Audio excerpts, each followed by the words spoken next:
All right. We are actually right on time for once. Woohoo! But we're gonna, as usual, give people about 5 to 10 minutes to get to their computers or their phone screens or whatever you're watching us on. And as usual, we will be keeping a copy of this live stream on our website, firesphere.org, in the video archive section, and we will also have a copy of it on Facebook forever. So if you miss a little bit of it, don't worry, you'll be able to see it again there. And we do suggest that you watch it on Twitch if you're able to, because Facebook is not meant for live streaming. You can watch it there, but there will be about a 1-minute lag on it, and Twitch will only be about a word behind. So I will be paying attention to the chat in Facebook and Twitch, but it will be a lot easier to answer Twitch in a timely manner. So we'll just give everyone a second to get here. Don't see anybody yet. Nope, no one's here yet. That's okay. That's why we give people a minute. Yep.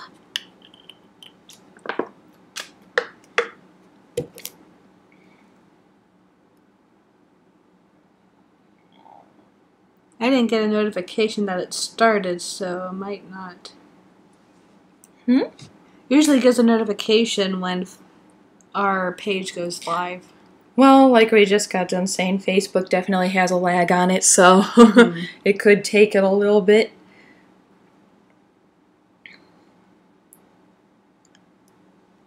Let me share that, actually. While we're waiting for everyone to arrive, I'm going to go ahead and just share the stream to my personal page. There's the notification. I had a feeling it would just come in really late. Yeah, it took like 2 minutes. Yeah, that's exactly what we were talking about, guys. Like I said, we'll be monitoring the comments on Facebook, but it's going to be so much easier for you if you're watching it on Twitch, because Twitch is doing great tonight, and for whatever reason, I swear every week, Facebook gets more and more of a lag. It's struggling. There's the live to share. Hello, hello, Twitch. Twitch is always alive faster than Facebook. Yep. Nothing wrong with that. Not at all.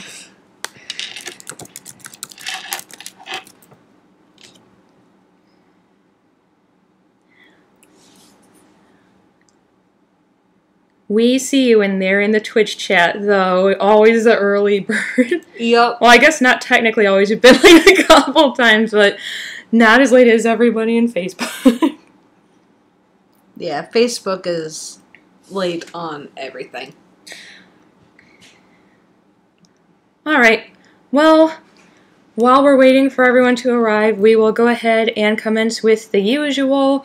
We're going to let people who are brand new, who have never heard from us before, never seen us, don't know who we are, know what it is that we do and where you can find us on social media, and then we'll dive right into today's topic. So, our tagline, Descend into the Immortal Flame. Firesphere is a dark fantasy and mythologically based series that follows Gabby, a character who appears to be nothing more than a young girl suffering from extreme memory loss, who is abruptly dropped into purgatory. She is forced to integrate herself into the worlds of every mythological realm in existence, where she must simultaneously attempt to regain her memories and find the ability within herself to obtain control over the monster that is growing inside her. If that sounds interesting to you, you can find copies of our books in ebook format or in physical printed copies in our store page at firesphere.org. You can also follow us on social media. We have Facebook, Reddit, YouTube, Twitter, Instagram, and we even have a Ko-fi account where you can pitch a few dollars of donations if you feel like it. It's never mandatory, but it is always appreciated, even if it's only $1. And all of our social media is the same at Firesphere Comic to make it a little bit easier for you guys. So, before we get too much further in, again, in case you're new here, I am Mads, and I'm sitting next to Kara. And what we're doing tonight is something that we've kind of done before, but not in exactly this format before, I don't think. So what's going to be happening is Kara, in a minute, is going to be showing you her Photoshop screen, and she's going to be teaching you from the very, very basics how to do a simple digital piece of artwork in Photoshop, because most people use Photoshop as their means of creating digital art. It is very good for that. All Adobe products are extremely good for that, especially if you're looking into doing something like creating your own graphic novel series. However, it's also very daunting if you are someone who is self-taught, you've only watched, YouTube videos, or you just have no idea where to start at all. There's so many things to look at and so many different tricks that can make your life with Photoshop easier. So she's going to be walking you through every single step of the way. But no worries, if you are someone who is well-versed in Photoshop and who is well-versed in making digital art, this will still be an interesting stream for you, because we're going to be discussing artistic topics such as how to avoid things like art block. So we welcome anyone who is also an artist or aspiring artist to join us in the chats and let us know how you conquer that. So I'm going to go ahead and get Photoshop all ready to go for her. So starting at the very beginning, obviously I had to have a blank canvas up and ready for you, but you'll be able to kind of walk them through when you're creating a whole new canvas from scratch. What do they do? If they've never done any of this, they don't know what any of that means. Yep. So, like Matt said, I'm going to be going over, this is just going to be the simple tools that is used for myself and graphic designers, because it's very important to know what every tool in Photoshop is before you go into actually creating something, because that is where it's hard for people to just start at the beginning. A lot of courses, they don't tell you what certain tools do. Yeah, because unfortunately for anyone who's into digital artwork, most Photoshop courses in college are usually geared more towards photographers. Right. So, let's say you want to know, everybody, like, when you open any type of program, usually is pretty easy to tell, like, what size paper you want. You just pick whatever is, like, good for you. We're going to start with an 11 by 17. That's the standard tabloid size. And on the right side, when you open your Create New, you'll see something that says pixels. If you want to choose by inches, you can just switch that into inches instead of pixels, because pixels can be a little bit confusing, and you generally want it to be at resolution 300, correct? Correct. That's something I've seen people make the mistake of. A lot of people just default to 72, and then you get pixelated Minecraft-looking art. 300 is usually the good printing quality. Mm-hmm. For internet stuff, it can be like 72 and above, because if it's on the internet, you really don't see that until it's like printed. Yeah. So, anyway, these are your basic tools on the left side of your screen. And here's your taskbar up here. That's just regular, like, file, edit, image, layer, type, select, filter, 3D, view, window, and then help, of course. And we're going to go into just a simple interface. Right here, this is your canvas. Outside of here is just it won't be printed. But you can make it into like a clipboard, so you can like bring things in and work off of that, then bring it into, but it's not going to be printed unless it's in that side, in this. Yeah. And if you are either investing in a pretty decent printer for prints like this, such as we have the Epson Artisan 1430, which is made for professional photographers, so it has very good image quality. Most photography printers of that caliber, or if you're even going to a professional printer to have these done by someone else, will have 8.5 by 11, 11 by 17, and 13 by 19 for the most part. Mm-hmm. So, over here, this is where it can get confusing for people. This is where... I'm not sure if it's showing the cursor or not, which is super helpful. Great. Over here... Just say to the right. To the right of your screen, this is where your layers come in handy. Every stroke, every edit you make needs to be on a layer. And what will help you later on is when you name a layer, let's say you are coloring a face. You want to start with the line art. You put line art face. Create another layer. Flat color face. You always want to make sure that it goes into those because you always want to create everything on a different layer of your canvas. So we'll get to that in a few minutes, but here are your tools. On the left side of your screen, there is a cross shape. This is going to be a select. So let's draw a,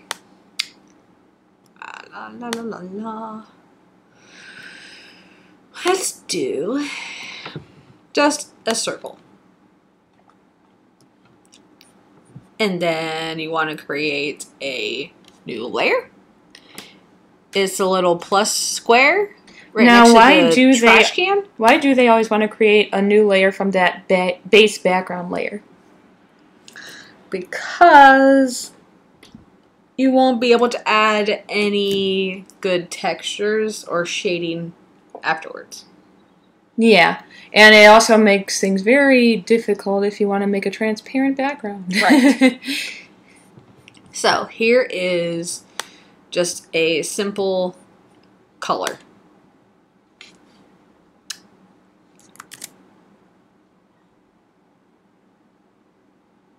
See if that shows up there.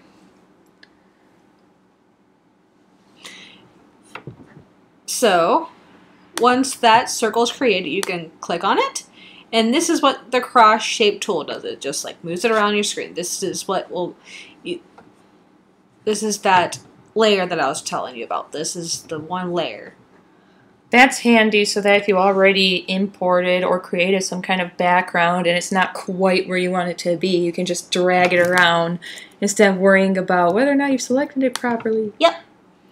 Then, the tool that we use to make the circle has a rectangle. So let's just make a rectangle. There's a rectangle, and there's a circle one.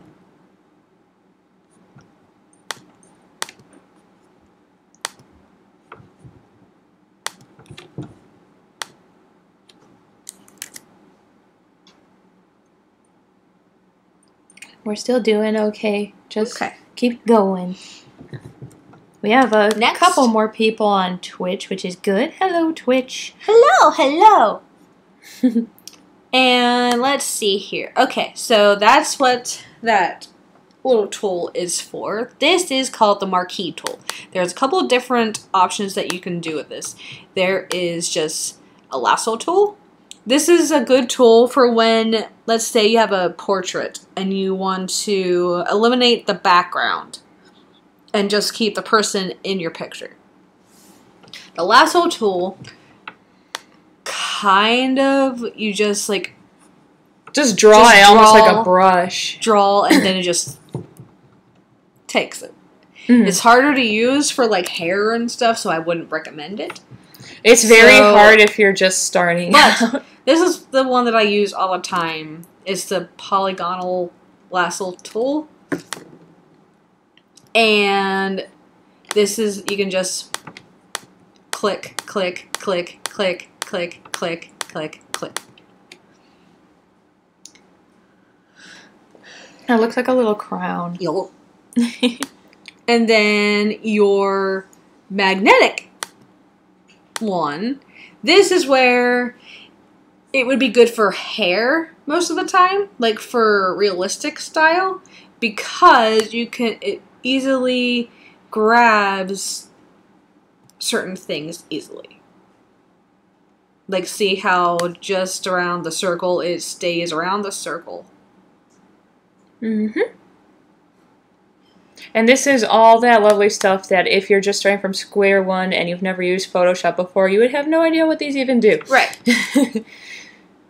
And they are definitely there to make your life easier. This is why sometimes you hear a lot of digital artists saying that even though Adobe subscriptions can be kind of a pain in the butt and they can get a little pricey at times, they are worth it, because we have used GIMP and we have used Paint Tool Site, and they are fine for the most part, but they are lacking in a lot of these more professional, make your life easier tools.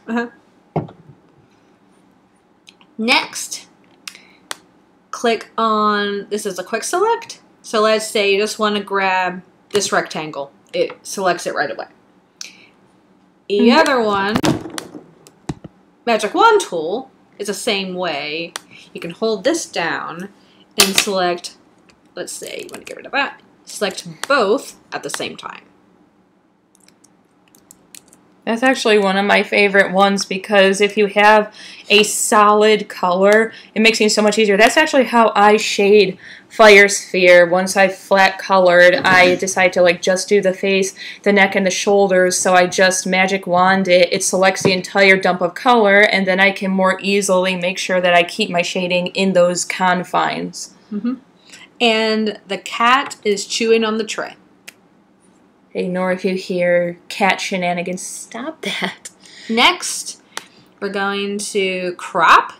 Of course, I'm pretty sure everybody is familiar with a cropping tool. This is just pretty standard for any type of editing software, even for your phone. Let's say... Even for Facebook. Yep, even for Facebook. So, let's just say... Obviously, it's just like that. But Photoshop, I believe, has new cropping. Perspective crop. Is Pooh Bear? It's fine, you can't hear it. All I hear is you. Yelling at nothing.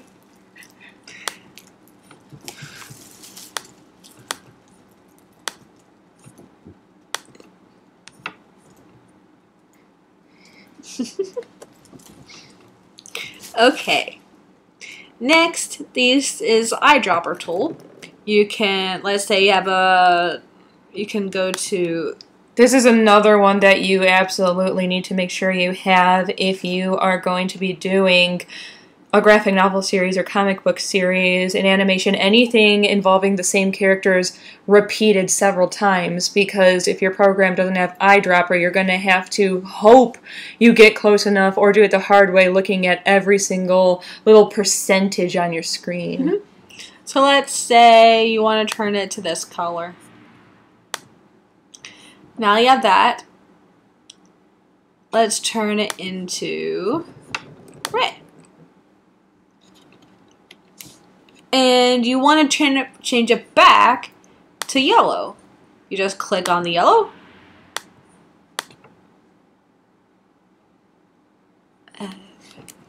Where'd it go? Oh, your Photoshop is different. Hang on. It has... That actually is something interesting to point out, what just happened with Kara. She uses Photoshop, the exact same Photoshop from my Adobe account, but on an iPad Pro. It is slightly different than what you'll see on your desktop or your iMac or any other, laptop, because it's almost like it's stuck in mobile still. They are coming along. They are starting to add more programs to it, but there will be some stuff in different places or things will behave slightly different, so make sure that you kind of mess around with that stuff. Keep going. Okay. Next. These ones we're not going to get into because this is for more advanced stuff like healing brushes and all that stuff. This is just your basic tools that you are going to use right now type of thing.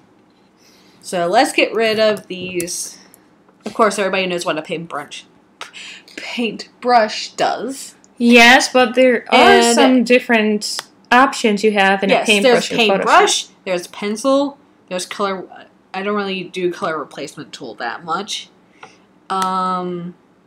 And then mixer brush. Mixer brush is kind of cool. Well, even the regular brush tool has options up in the toolbar just under Adobe Photoshop 2020 up there that most people are not even aware of. I know that when I first started with way back in like Photoshop Elements 9 back in the day, and I had no idea what I was doing yet. I didn't know what like the mode and the flow and the smoothing were or anything like that. I had no idea what that stuff meant. Yeah. But right now, we're not going to get into like that stuff until people are more aware of what Photoshop can do. Okay. So let's just say we're starting a clean.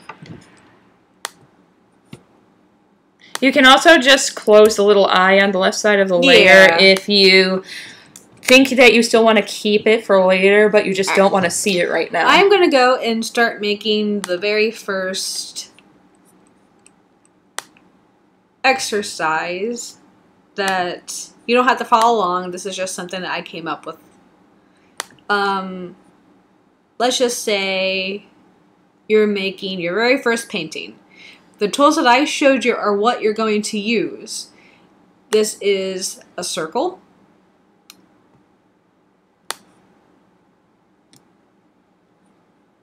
And let's do a black circle. Again, make another layer. Make another circle. This may be a question for later on. Can you make your characters, save them, and then move them in and out of frame like South Park style?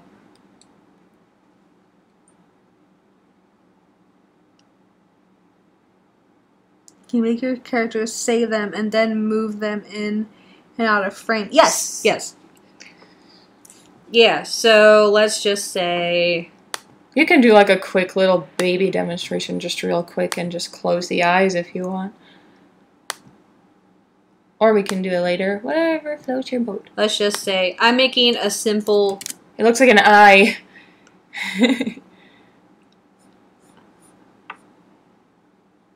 Let's just do...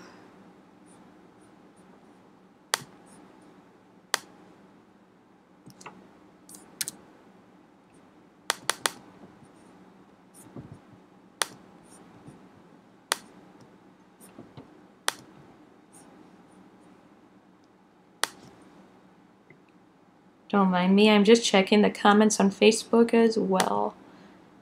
Not a whole lot going on there, mostly on Twitch. I'm glad that more people are gravitating toward Twitch because it's easier for us and easier for you guys.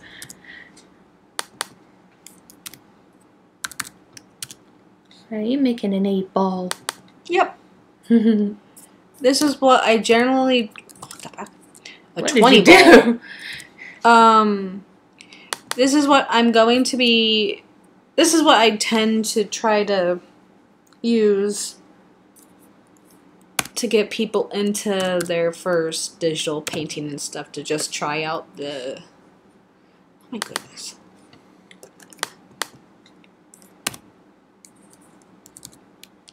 There!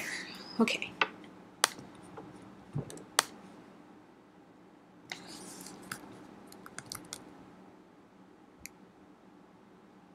The good old arrow keys.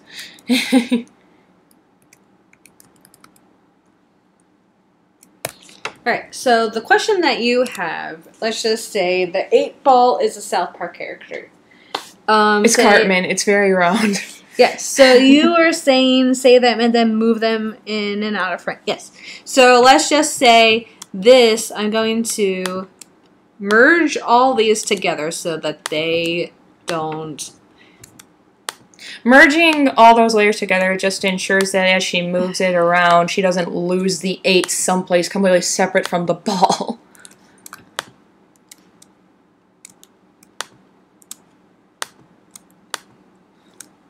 You got it. Just go up until layer. Layer. I'm so used to the iPad now. It happens. Okay. Okay, so see that you can move this guy around now that you merged all those layers. So there's E. And there actually are animation capabilities in Adobe Photoshop. I'm not sure about the old editions. I know that we have... Okay, good. Yeah, I know that we have it in the subscription that we have. And they're a little bit trickier than, obviously... software that's made just for 2D animation, but it can be done. Actually, what you see underneath the 8-ball is a timeline for an animation, so you're able to do it that way, or you can always just do like layer after layer. They try to give you multiple ways you can do it. Yep. And, but yeah, you can do, I believe the animation part came out, it was for CS4. And that was in 2000 and... Yeah. And that's more or less what it looks like. And then you've got, like, your music and your sound tracks, whatever you need. And it can help you with creating keyframes and stuff. You could realistically make, relatively stripped-back animation just in Photoshop. It'll just take a teensy bit more effort than, software that's made for it. That's all. That's actually, for people who don't have the entire subscription with After Effects and stuff, when they want something like a background with embers in it for their YouTube banner or something, they tend to use the animation portion of Photoshop. Mm-hmm. Alright, so let's just say, let's make another layer. We're going to make the Pull Q stick.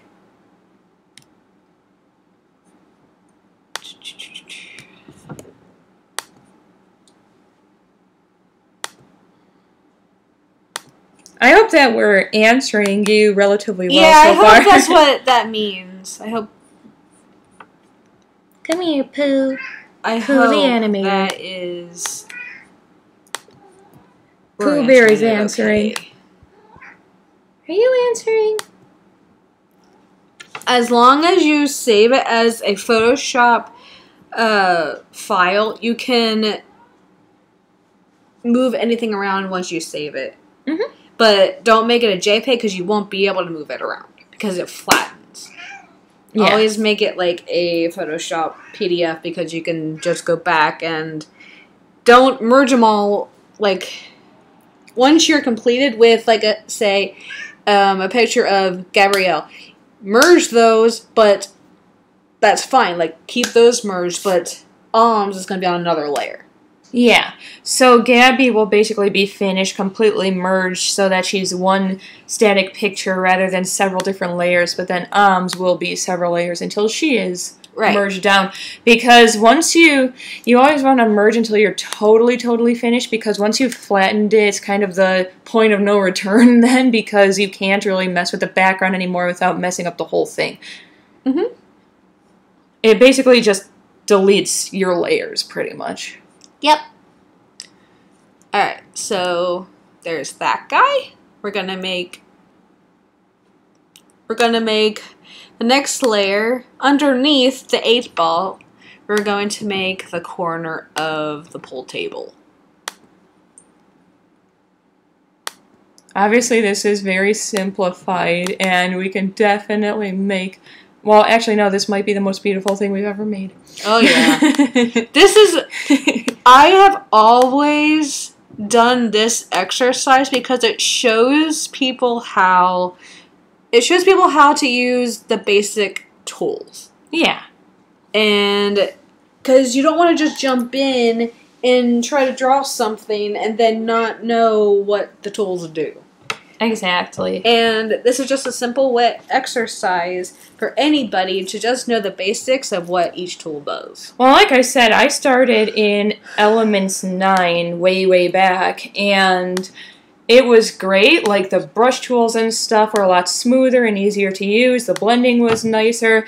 But other than that, I didn't know what I was doing. I didn't know how to use anything, and even back then, even YouTube was still kind of more or less in its infancy. So there were only so many videos available offering tutorials, and most people would get so exuberant and they were so used to what they were doing that they would miss entire chunks. Like, for example, one guy was supposed to be showing you how to shade, and he would just select all these different chunks of the painting before dumping color, and he never explained how he selected them. Mm-hmm. Alright, now that I do this, the flat colors are all laid out. This is when the fun part comes where you can start adding shadow. And let's just say it's just going to be another basic shape like so. This is just going to be a variation color of the green. Make sure you have another layer selected. Make sure it's underneath the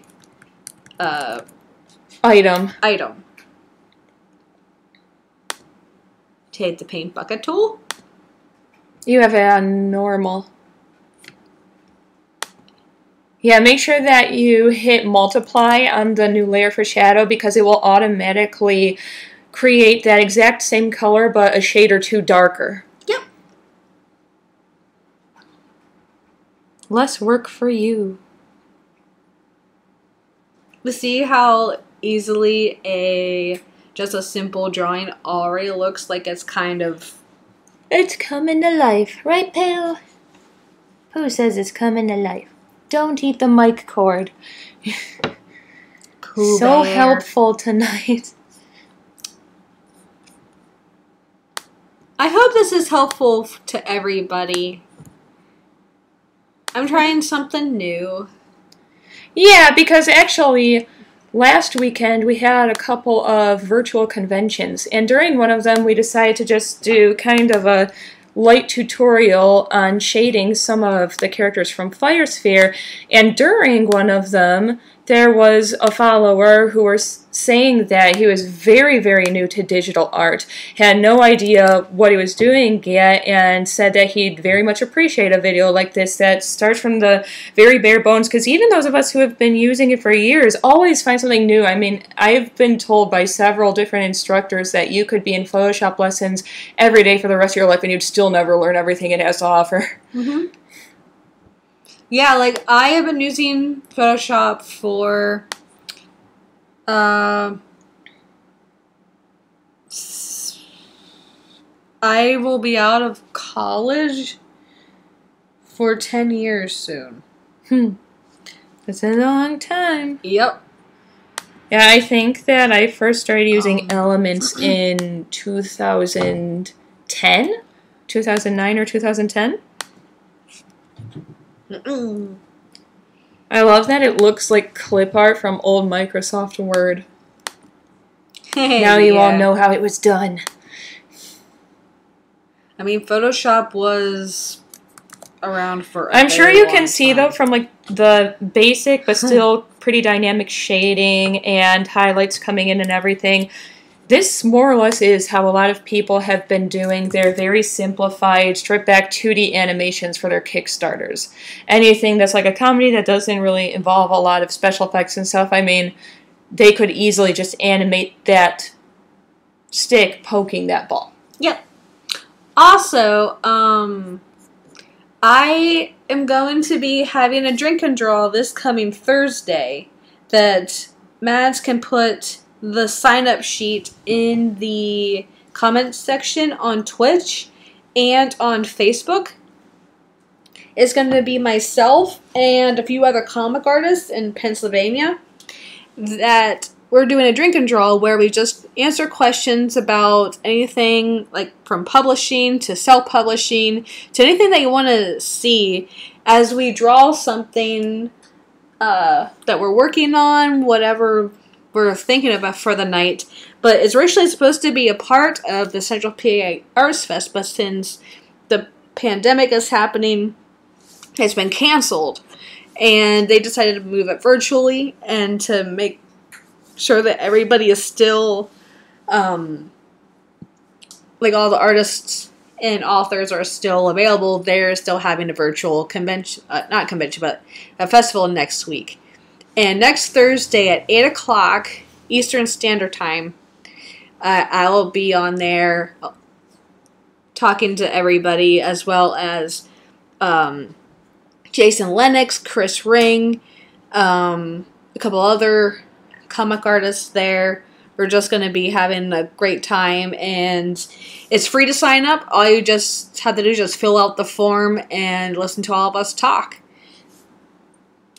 Sorry, I'm having trouble pasting the link into Twitch on the iPad. It's kind of strange. If anybody knows anybody else that would like to there we go. hear about it, I'm sure it's going to be fun. Like, it's not just myself, it's a bunch of other artists and authors in the industry that knows, like, gets you into creating things and just hearing from their experiences and all that kind of stuff. So I think it'll be pretty fun to see. So, is that all you wanted to show them so far for the very basic Photoshop tutorial? Yes. Alright, well in that case, we can talk some more about the other topic that we had in mind, which is a lot of people who are artistic in any way, whether they're writers or comic book creators or they're just digital artists online, are really beating themselves up lately because either they feel like they've accomplished nothing throughout quarantine, like, oh, I had all the time in the world, I could have been getting all of this art done, and instead I did nothing, really pummeling themselves, or they've gone so crazy trying to do art every single day, make sure that something's posted all the time, that they've hit burnout and they're really near being depressed from it.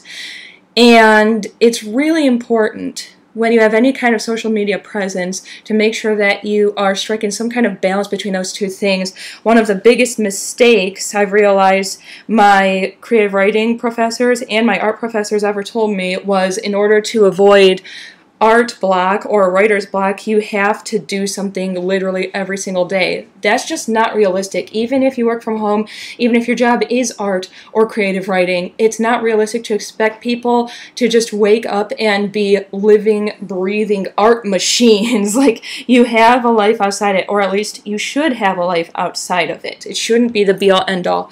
So I think, and you can kind of put your 2 cents in too on this.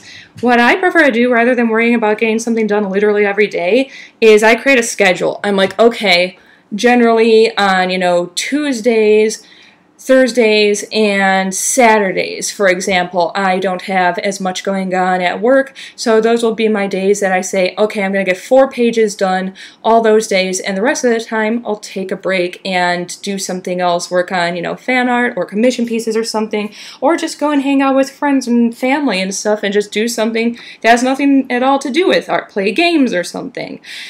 Having a schedule helps because it keeps you focused on completing your tasks at hand, but it also makes it so that you're less likely to experience that unfortunate burnout that people have been getting lately. And we also make sure that we schedule things in a way that we have to take at least 1 full month off every single year. And this can be done in chunks where it's like a week here and a week there, or it can be done all at once, but you should take at least a month off of doing art per year to give yourself some breathing room and make sure that you have time to dedicate to something else and you're not hitting that burnout where you don't want it to not be fun anymore. You want to be able to enjoy what you're doing in art. And as soon as art starts feeling like it's just another 9-to-5 job, it's not exactly even art anymore. It's not creative anymore. It's just something that you have to get done. Mm-hmm. Do you have anything you'd like to add to that statement? For me, what I like to do is, let's just say for Fire Sphere, I mainly try to draw something, even if it's just a little sketch, like for 10 minutes a day. No matter what it is. Just to keep, like, my interests at bay, that kind of thing. But I also take a few days off after we finish a book. And I just sit down and think of everything I want to have done. Like, my imagination is just going. like right after we finish one. Like, it happens all the time. Matt's just like, I thought maybe we would start this in a few weeks. And I'm just like so full of energy right now. I feel like if I stop right now, it's gonna go away. So I just continue to draw until I don't think of anything, and then I have a break then. And then just like come back to it and be like, okay, this is what's gonna make sense in this story. Yeah, and you just kind of reiterated, just in a slightly different method for yourself. Mm-hmm. What I said, that as long as you're still happy with whatever it is you're doing, you're not exhausting yourself, you're taking time for other things, and you're taking breaks. Those breaks are just as important as getting things done. And that actually kind of leads us into the next topic I wanted to talk about before we signed off for the night, which is the benefits and downfalls of getting a publisher, or if it's just, art and not writing, a manager, because a lot of people still have this idea in their head, this kind of archaic idea at this point in time, that if you're a writer, you've got to have a publisher or you'll go nowhere. If you're an artist, you have to have a manager or you're going to go nowhere, or an agent or somebody representing you. That isn't necessarily true. I think a lot of people have been noticing, at least we've seen on our end, a lot of people in the artistic community have been noticing throughout quarantine that they had to work for themselves. They didn't have the benefit of talking to their publisher or talking with their manager or their agents because they were under quarantine too. They couldn't have normal meetings. They couldn't represent them in a physical location because they weren't allowed to leave their house. So everyone had to start kind of learning to market themselves and utilize social media to its fullest potential. And we're all very, very lucky that we are artists. Excuse the ice cream truck in the middle of an important thought. Definitely an ice cream truck. Right in the middle of an important thought. But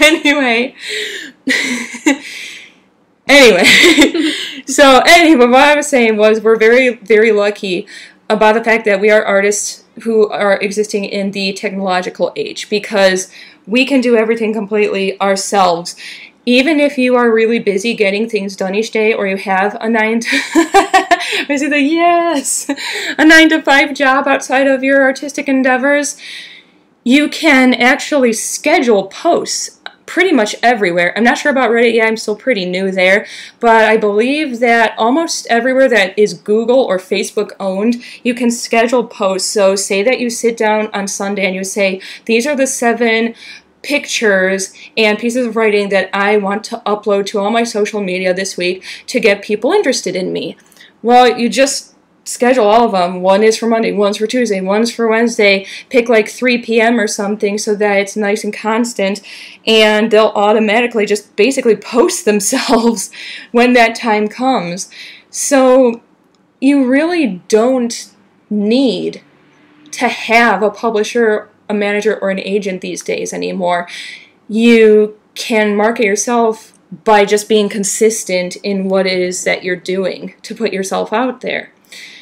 That being said, if, it's your art, your choice. If you want to have a publisher, power to you. If you want to do things the more classic way, I guess, that's also okay, because it can be helpful. Sometimes you can have yourself put out there a lot faster if like a huge company sees you and wants to work with you. Of course, you can potentially get lucky with like Image Comics or something, or DC or Marvel or something. It's very, very hard, but it can be done. Nothing's impossible. But just remember, there's always a catch. Once these people are working with you, they essentially own what you're creating. As soon as you touch your tablet or your pencil to your paper, they own a big chunk of it, which means that no matter what they promise you at the beginning, if halfway through they're like, listen, so the people want us to completely get rid of a character that's very dear to your heart, you just gotta do it. Like, you don't get to say no anymore. Your soul essentially belongs to that place. So it's all a matter of what's more important to you. Growing really fast, making lots of money, and potentially, losing some of your art along the way, or some of your story, or just potentially even the whole thing if they sell it to somebody else. Or do you want to grow a lot slower usually, where it does take a very long time, but the integrity of your product is still there. Mm-hmm. Did you have anything else you wanted to add for this stream? I don't think so. I think that's the majority of it. Like, I didn't want to dive into a lot of the other stuff that Photoshop does because I didn't know if I wanted to do it in little chunks or just have, like, a one dedicated to, like, this is this, this is this. But I feel like it needs to be, like, an everyday thing because I feel like if it's every Friday, it's going to get lost and people won't remember. So I'm still trying to figure it out. If you guys like this type of mini tutorial, I can make more of them, like little 30-minute sessions, like a day, that kind of thing. Yeah, and even if you don't feel like doing that, I mean, you have to get art done every day anyway, so you can always just turn on Twitch and just draw live. Yeah. You know, just draw live for like an hour. Don't expect a lot of talking necessarily unless she's answering chats and stuff. I mean, we can absolutely do stuff like that for you guys too. And, you know, as always, we appreciate you guys sharing these streams with people, sharing our social media links, because we're trying very hard to grow organically by ourselves. And as far as our coffee page goes, obviously tips are not mandatory, but we do appreciate them a lot. It does go a long way and help us quite a bit. We are, after all, spending each Friday night offering you free advice, free education. So it's just nice to have like $1 here or there. Yep. And, of course, the update on Volume 6 is planned for August release. So we're really looking forward to that. It's really awesome. And we are already really excited for the next volume that's going to be on December. Mm-hmm. Well, that's pretty much all I had to say. So if we're done, thank you everyone so much for showing up. It was a really nice stream. And let us know in the comments. Yeah, now back to swimming and Animal Crossing, exactly. So let us know in the comments or, you know, post it on our Facebook or something if you would like us to just do live digital art pieces for like an hour or something. Just stream it to Twitch while we're working on it anyway. And let me know if you guys are going to come to the Drink and Draw, because the more people that hear about all the artists and authors, the better. I think it's going to be really cool because it's just a mix of the artists and authors and just hearing like everybody talk about what they're doing right now and how they get into the process. I think it'll be really fun and just laid back. So again, it's Thursday at 8 p.m. It's free to sign up. It's on the SCLO library in State College, PA. And we can post an actual like link to that as well on our group page, and I'll also do it on our personal pages as well. Mm-hmm. And then please share it as well, because there's no cap on the session as far as I'm aware, and I believe it's on Zoom, but I don't think you have to have Zoom. I think it's just the link. Yeah. Like you just get the link or whatever that they send you. Yep. But yeah, once again, thank you everyone who showed up tonight. Remember that even though this won't necessarily stay on Twitch forever, it will be on our video archive section of our website, firesphere.org, later tonight, and available for sharing on Facebook forever and ever. And we will see you all next Friday. Yep. Thank you so much, everybody.